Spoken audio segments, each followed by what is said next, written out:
कि किसी भी देश में जबकि जो फॉरेन करेंसीज है वो ज़्यादा मात्रा में हो जाता है तो उस देश के लिए अच्छा माना जाता है। बट कभी कभी क्या होता है कि किसी भी देश के लिए फॉरेन एक्सचेंज मार्केट से उस फॉरेन करेंसी को बेचना पड़ता है।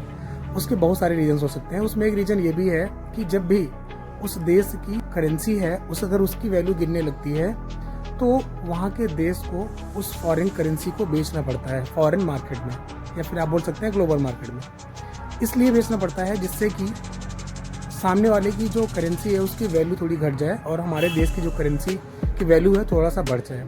अब करेंसी जो है हमारे देश की उसकी वैल्यू बढ़ जाने के पीछे कारण क्या है?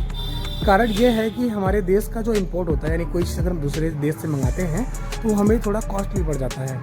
तो इस वजह से क्या होता है, हम अपने कंट्री के जो करेंसी है उसकी वैल्यू को बढ़ाने के लिए हमें फॉरेन एक्सचेंज मार्केट से फॉरेन करेंसीज़ को बेचना पड़ता है।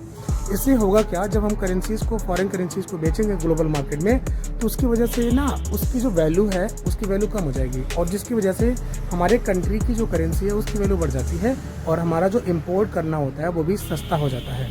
इस तरीके से कोई भी देश अपने करेंसी की वैल्यू को बढ़ाने के लिए वो फॉरेन करेंसी को बेचना पड़ता है उसको। आई होप कि आप समझ पाए होंगे कि किसी भी कंट्री के लिए किसी भी फॉरेन करेंसी को ग्लोबल मार्केट में बेचने से क्या बेनिफिट होता है। खैर, अगर आपको समझ में आया है तो कमेंट में ज़रूर बताएं और ऐसे इन्फॉर्मेशन के लिए आप फॉलो सब्सक्राइब कर सकते हैं। नेक्स्ट वीडियो में कुछ नई चीज़ें सीखते हैं जिससे कि आपके नॉलेज में थोड़ी और ज़्यादा एनहेंसमेंट देखने को मिलता है।